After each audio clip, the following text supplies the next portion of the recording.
Welcome to the deep dive. Today, we're opening the file on a case that, it really defined a generation of cold case investigations here in California. It's just a devastating story. It really is. You see this mix of institutional failure, incredible family dedication, and then eventually this hard-won resolution thanks to modern forensics and, importantly, renewed public focus after 26 years. We are talking, of course, about the disappearance and murder of Kristin Smart. Yeah, and it's such an essential story for you to understand, not just because it got solved, sort of, but because it's like this painful roadmap. It shows what happens when that initial police work fails. And how the community and technology eventually have to step in. Exactly, to force a reckoning. And look, we have incredibly comprehensive source material for this. It details the investigation right from the moment Kristin vanished in 1996, all the way through the sentencing in 2023. So our mission today, our deep dive, is to pull out the most crucial legal and investigative points from that whole decades-long narrative for you. Okay, let's start with Kristin herself. Who was she, and what exactly happened the moment she disappeared? Right. She was born in 1977, actually, in Augsburg, Bavaria, West Germany. Her parents, Stan and Denise Smart, they were teachers working with American military families over there. Ah, okay. Then the family moved back to Stockton, California. And in 1996, Kristin was a freshman at Cal Poly San Luis Obispo. She was 19 and apparently quite striking, very tall, 6'1". Right. So the scene of her disappearance, it's agonizingly specific. It happened during Memorial Day weekend. Which was the final weekend of her freshman year at Cal Poly. Exactly. So on the night of Friday, May 24th, 1996, she went to an off-campus fraternity house party alone. Okay. And then fast forward a few hours, around 2 a.m. on Saturday, May 25th.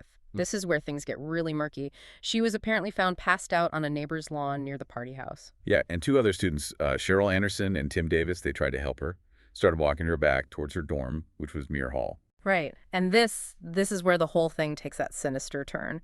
A third student from the party, Paul Flores, he joins the group walking Kristin back. He lived in a different dorm, Santa Lucia Hall. Now, Tim Davis, he leaves first. He lived off campus, different direction. Okay. But Cheryl Anderson, she was the second one to leave, heading to her own dorm. But crucially, she only left after Flores specifically told her, gave her his word, that he would get Kristin safely back to Muir Hall. That promise, which of course he didn't keep. No. Flores' later statement to the police, that's the last known sort of verified account of Kristin Smart. He claimed he only walked with her as far as his dormitory, San Lucia Hall. Which was closer to the party than her dorm. Right. And then he said he just let her walk the rest of the way to Muir Hall by herself. In the middle of the night, clearly intoxicated. Exactly. And what's immediately suspicious here, what should have been a massive red flag for the campus police right away, is she vanished completely. No money, no credit cards, no ID, nothing. When a student disappears like that, leaving everything behind, it should be high risk immediately, right? Absolutely. You treat it as foul play until proven otherwise. Okay, so let's unpack this. Let's dive straight into the, frankly, profound institutional failure that happened right after that critical night. Yeah, that failure. It's laid out so starkly in our sources. It's genuinely one of the most frustrating parts of this whole case. The University Police Department, the UPD. What do they do or not do? They initially suspected she'd just gone on an unannounced vacation because it was the start of summer break. Oh, come on. Seriously. Vacation without telling anyone, without her wallet. I know, and that assumption, it led to this devastating critical delay. Her family called the UPD right away. They were sounding the alarm. Kristin Smart was only officially reported missing to local law enforcement, that's the San Luis Obispo County Sheriff's Office, a full week later. Well, first off, evidence. You're dealing with springtime weather, right? Rain, sun, wind. It's the enemy of physical evidence outdoors. Any potential DNA, fibers, maybe fingerprints at the scene, or even on Flores himself if there was a struggle. Gone, washed away, contaminated. Exactly. Destroyed by the elements, or just normal human activity over 7 days. And that's just forensics. Think about witnesses. And memory fades fast. Incredibly fast. Someone who saw something maybe a bit odd on Saturday morning, a week later, that memory is hazy, unreliable, maybe gone completely. That initial failure by the UPD to grasp the seriousness, it basically crippled the investigation before it even got off the ground. Valuable leads, potential evidence, just vanished. So once she was officially reported missing, a week later, the search efforts did begin, right? And they were pretty intense initially. They were. You had volunteers out searching, people on horseback combing the area. They even brought in ground-penetrating radar devices, GPR, to search around the campus. But nothing turned up. For almost 2 decades, really. No useful leads, no. And it's interesting, you have to place this in the wider California media context back then. Cold cases sometimes get overshadowed by newer, more sensational ones. Like the Lacey Peterson case. I remember hearing rumors connecting Scott Peterson. Exactly. There were these completely unfounded rumors that Scott Peterson, who also went to Cal Poly years before, might somehow be linked to Kristin's disappearance. This is during the huge media frenzy around Lacey Peterson's murder. Did police look into that? They did, briefly. Mostly just to quiet the speculation. But he was very quickly and officially ruled out as a suspect. It just shows how far afield things could go when they had no solid leads on Kristin. So the case just went stone cold. Pretty much. The sources detail multiple searches between '96 and 2007. They even used cadaver dogs on properties owned by the Flores family because Paul was the immediate person of interest. But still nothing for almost 20 years. Which raises a huge question, doesn't it? If, as we find out later, her body was initially buried on their property, why didn't those early cadaver dog searches find anything? That speaks volumes about the cover-up that happened later. We'll definitely get into that. But the tragedy of this early period, it's just compounded by actual lost evidence. Yeah. And here's where it gets really infuriating. What happened? There was a critical piece of potential evidence found early on, an earring, believed to belong to Kristin Smart. It was found by a tenant at the former home of Paul Flores' mother. Wait, an earring. Found at a property linked to the main suspect. And Laura. Don't tell me. It was lost by law enforcement. Kidding, how? Why wasn't it logged? Why wasn't it kept as evidence? What did the sources say? It seems to be a fundamental breakdown in the chain of custody. It was found. Someone recognized it might be important because of where it was found. But it was never officially marked, never documented, never entered into the evidence system. So it just disappeared. Disappeared from the records. Poof. Gone. Yeah. Imagine how crucial that single, small, personal item could have been back then, linking Flores directly to Kristin. But nope. Basic procedural failure. Gone forever. Unbelievable. Meanwhile, her family, Stan and Denise, they had to face this grueling legal reality. She's been missing for years. Right. And on May 25th, 2002, that was the 6-year anniversary of her disappearance, Kristin Smart was declared legally dead in absentia. That must have been incredibly painful, but necessary. Absolutely necessary, though heartbreaking. Declaring her legally dead closed one chapter, yes, but importantly, it gave the Smart family the legal standing they needed for the next step. Which was the civil suit. Exactly. The 2005 civil wrongful death suit against Paul Flores. They couldn't have filed that while she was technically just a missing person. And that suit, it really felt like a desperate measure to try and force some answers, didn't it? Stan and Denise filed it, represented pro bono. Which just shows their incredible commitment, right? Even when the official investigation seemed stalled. But the suit didn't really go anywhere. It hit a predictable wall.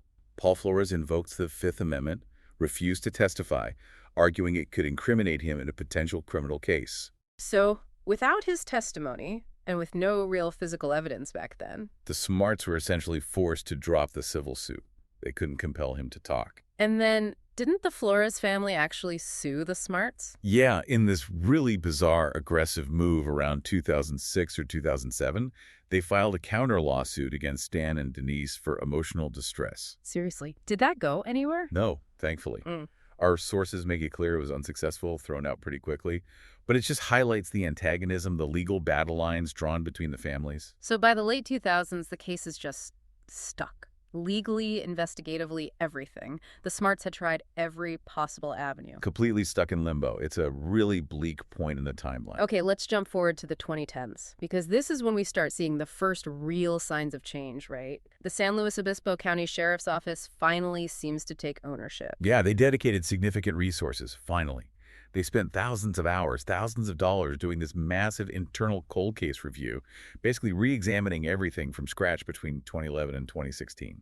And the resources started to match the seriousness of the case. The FBI kept her file active, right? High priority missing person. There was that reward money, too. Right. The FBI had a standing $75,000 reward. And then there was this private citizen, Terry Black, no connection to the family at all, just moved by the story. He offered another $100,000 reward, just for the location of Kristin's body. That's incredible generosity. But I think we have to talk about the thing that really seemed to just blow this case wide open again, something unexpected. You mean the podcast? The Independent Podcast. Starting September 30, 2019, Chris Lambert released this series called Your Own Backyard. And the impact was, honestly, it was immediate and absolutely massive. This wasn't just another true crime podcast for entertainment. It functioned almost like a real investigative tool. How so? What made it different? Well, Lambert focused intensely on the local details, the geography of SLO County, the social circles back in 1996, things maybe overlooked or forgotten. And it generated, what was it, over 30 million downloads. 30 million. It just shattered that cold case fatigue that had obviously set in over 20 years. Totally. And what specifically made it work as an investigative tool beyond just raising general awareness again? That's a good question. What do the sources say? It seemed to mobilize the specific community that maybe felt disconnected from the case for years. Cal Poly alumni, people living right there in San Luis Obispo County. By constantly bringing up the details, focusing on that local history, it created this feeling almost like a public safety issue that demanded action now. And crucially, didn't it lead to new witnesses? That's what the sources confirm, yeah. This renewed public interest, directly fueled by the podcast, helped law enforcement uncover several new witnesses, people who maybe held back information for 2 decades for whatever reason, but now felt the pressure or maybe the obligation to finally come forward. It also led to that new billboard, right, in Arroyo Grande. Yeah, January 2020, replacing the old one that had been there since like 1997, just another sign of the renewed focus. And this public attention, it directly led to more police action. Even before the podcast fully took off, back in September 2016, officials announced they had a new lead. Right. That's when they brought in FBI cadaver dogs. Led to that big 4-day excavation on the Cal Poly campus right near Kristin's dorm. On that hillside, yeah. Did they find anything significant then? Well, it was intensive. Highly technical search. After 3 days, they announced they had found items at all 3 big sites there. But the sheriff's office spokesperson was really cautious, said analysis would take days, weeks, or months. And did those items lead anywhere? Our sources indicate that even as late as 2020, the investigation into whatever they found was still ongoing. Would suggest, maybe it wasn't the definitive breakthrough, but maybe just another small piece of this giant puzzle they were slowly putting together. And during all this renewed activity, there was that moment of, communication confusion with the family wasn't there. That must have caused a lot of false hope. Oh, yeah. January 2020. The Stockton Record newspaper reported that the FBI had supposedly told the Smart family that news was coming, that they should get away for a while. Which sounds like something big is about to break. Exactly. It created this huge media flurry, massive hope. Yeah. But it turned out to be, not quite accurate. What was the real story? A correction came out pretty quickly. The FBI hadn't officially contacted the family like that. The source of the advice was actually a retired FBI agent. Someone who'd been in private contact with the family for years, offering support. So it was more like personal encouragement, not an official heads up. Precisely. Which really underscores the difference between that public hope, desperate for news after decades, and the slow, grinding reality of police procedure. Okay, so by 2020, the focus is narrowing intensely on Paul Flores again. Squarely on him. In January 2020, the SLO sheriff confirms they seized 2 trucks owned by Flores as evidence. Then February 2020, boom. Search warrants served at 4 different locations all at once. Where were they? 2 in San Luis Obispo County, 1 up in Washington State, and 1 down in LA County. They were clearly running this coordinated pressure campaign across multiple states. And Flores was detained during those searches. Briefly, yeah. But the really shocking stuff, the evidence that ultimately proved crucial, came in April 2020. That's when they served a warrant at Paul Flores' home in San Pedro, down in LA, with the LA County Sheriff assisting. This must have been a huge moment. To go from a decades-old missing person case to suddenly finding evidence of current predatory behavior. How did that change things? It fundamentally shifted the narrative. Yeah. For investigators, for the Smart family. Mm. It was horrifying, but it was also potentially the key. What exactly did they find in his house? Okay, the specifics from that search, they were damning. Painted this awful picture of Flores' life. Detectives found numerous items of interest. Which included date rape drugs. And homemade videos showing Flores, showing him in acts of sodomizing and raping young women. Oh my. Yeah. This wasn't just about 1996 anymore. This gave investigators critical insight into his pattern of behavior, his modus operandi. It built this powerful narrative for the prosecution about his likely motives and actions back when Kristin disappeared. This was evidence pointing to a serial predator. Wow. Okay. So with that context, the investigation then turns back to the biggest question. Where is Kristin's body? Exactly. And the focus shifts to Paul's father, Ruben Flores. In March 2021, a new warrant for Ruben Flores' home in Arroyo Grande. And they brought out the heavy hitters this time. Oh, yeah. Cadaver dogs again, but also high-tech ground-penetrating radar GPR. They even towed away an old car, a 1985 Volkswagen Cabriolet, from his property, suggesting they were looking for anything large enough that might have been used to move remains. This is where the science finally cracked it, right? The mystery of where she'd gone. Yes. April 2021, prosecutors make the announcement. The GPR and the cadaver dogs together had found biological evidence indicating that Kristin Smart's body was once buried beneath the deck of Ruben Flores' home. Beneath the deck. Let's unpack that science for a second, because this is the absolute core piece that led to the arrests. What does biological evidence mean here if they didn't find the body itself? And how did GPR and the dogs work together? Right. So GPR, the ground-penetrating radar, it basically detects changes in soil density. When you bury something large, like a body, the soil gets disturbed, compacted differently. The radar can see that disturbance, that anomaly, even years later. Okay, so it sees the whole, essentially. Kind of, yeah. And the cadaver dogs, they're trained specifically to detect the chemical compounds released during human decomposition. These decomposition fluids and gases can linger in the soil for a very, very long time. So the GPR points to the disturbed spot under the deck, and the dogs alert on that same spot, confirming human remains were there. Exactly. The combined hit is incredibly powerful. The grave site was identified, but it was empty. But the chemical residue, the biological evidence, likely decomposition fluid, was still present in the soil, along with the disturbed soil structure seen by the GPR. But that finding, it also points directly to a massive cover-up, right? Which explains why those earlier searches, years ago, came up empty. Absolutely. The prosecution's conclusion was clear. The body had been buried there initially, but then at some later point, it was dug up, exhumed, and hidden somewhere else. Likely after the initial heat died down, or maybe when they got spooked by later search efforts. Precisely. The GPR finds the original grave, but the body's gone. And that points the finger straight at the father, Ruben, for helping to hide the crime after the fact. So after 25 years of institutional failure, family struggle, investigative dead ends, the arrests finally happened, April 13th, 2021. Paul Flores and his father, Ruben Flores, were taken into custody. Paul charged with murder, Ruben charged with being an accessory after the fact. And this is a really key legal point here, a smart tactical move by the prosecution. The investigators concluded Paul Flores tried to rape Kristin Smart that night back in '96. Right, and the district attorney, Dan Dow, he stated that even though the statute of limitations for sexual assault itself had long passed. Decades ago, yeah. The fact that the murder was committed in the course of that attempted rape, that justified the maximum charge, first-degree felony murder. That's a critical distinction. Explain why securing that felony murder charge was so important for the prosecution. Why not just standard first degree? Well, it significantly lowers the bar for what they have to prove to get that top murder conviction. For traditional first-degree murder, you have to prove premeditation, that Flores actually planned ahead to kill her. Which would be incredibly hard to prove after 25 years, with no direct witnesses to the murder itself. Almost impossible. But with felony murder, they didn't need to prove he planned to kill her. They only needed to prove the murder happened during the commission of another serious felony in this case, attempted rape. And the evidence they found in his San Pedro house, the drugs, the videos. Exactly. That established his pattern of behavior, his predatory nature. It supported the theory that the interaction with Kristin likely started as, or included, an attempted sexual assault, which then escalated to murder. It made the felony murder charge viable. A much clearer path to a first-degree conviction.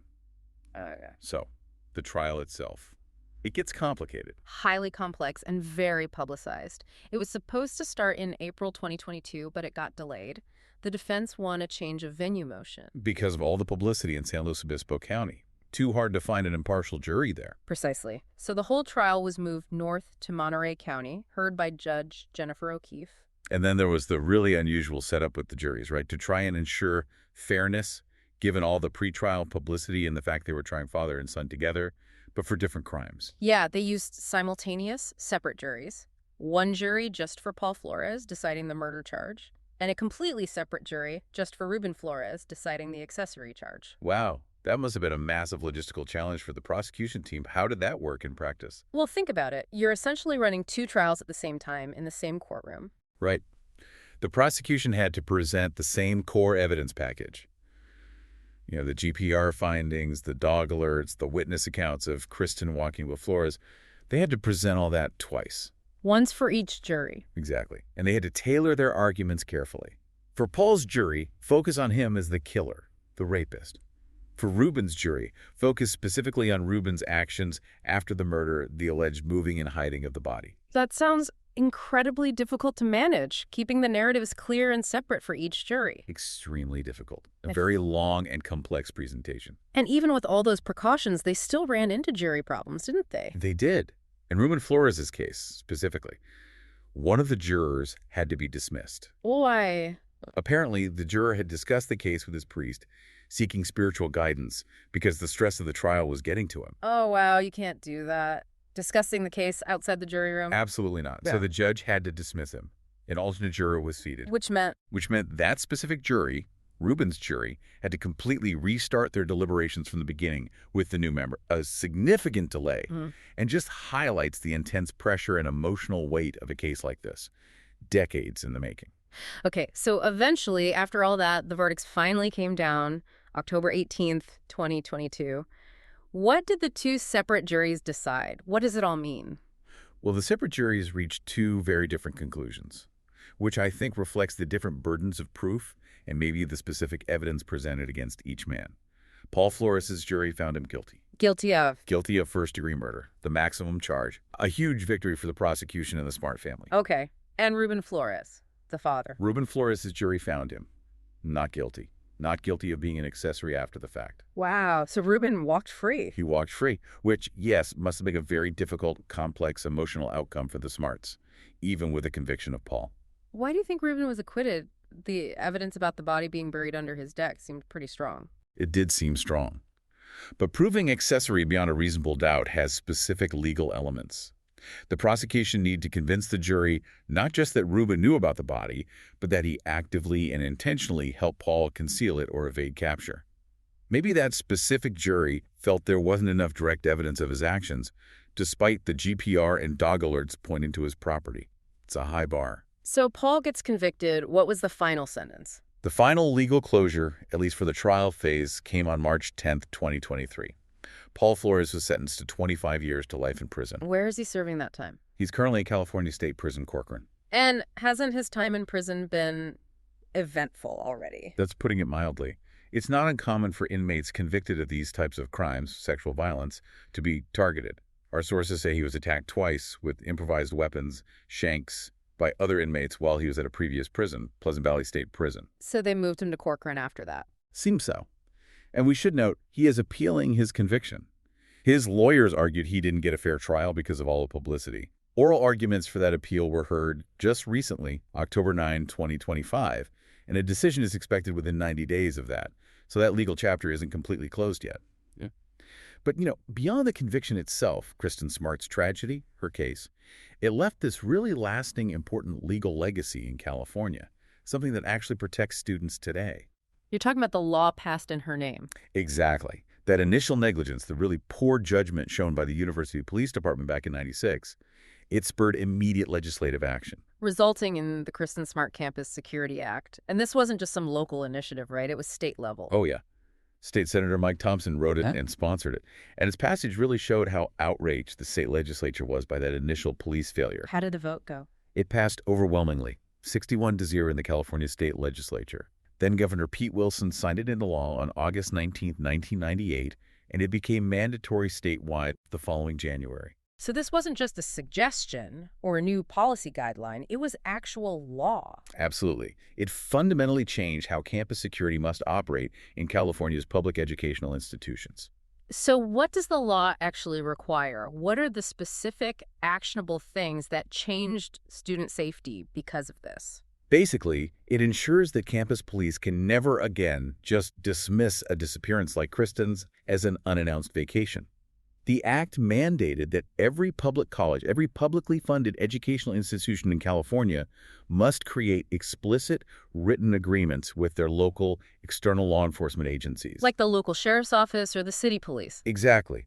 And these agreements force the campus police to notify those outside agencies immediately right away whenever a student is reported missing or when there's any suspicion that a student might be involved in or the victim of an act of violence. So it directly closes that loophole, that gap in communication that Yeah. cost the Smart investigation that crucial first week back in 1996. Precisely.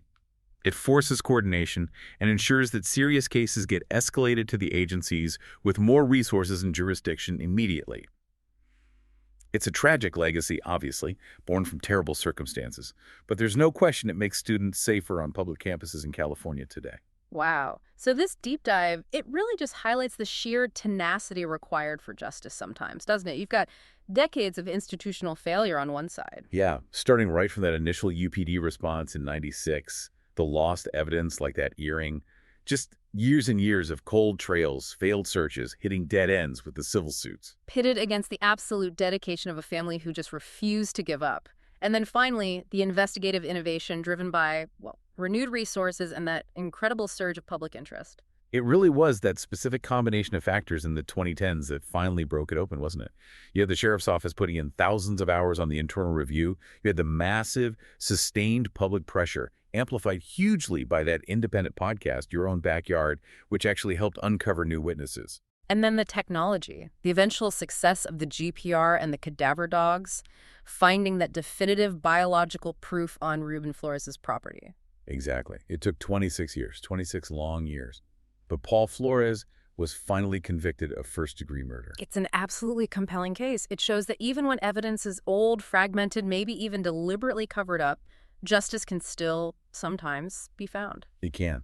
But it raises this one last really important question that still hangs over this case, especially for the Smart family and the community. It is. Despite the conviction, despite the biological evidence found under Ruben Flores' deck, Kristin Smart's body has never actually been located. Paul Flores is in prison, yes, but the physical location of her remains, that's still his secret. So the final question is, what does justice truly mean when the killer is convicted, but the victim's body is never found? Can there ever be real closure for the family, even with a successful prosecution, when that final essential piece of the tragedy, her final resting place, remains unknown? It's exactly. The legal case might be closed, for the most part. But that physical quest, the search for Kristin Smart herself, that continues. And it's a search that, sadly, may never truly end. It leaves you thinking about what closure really means in cases like these.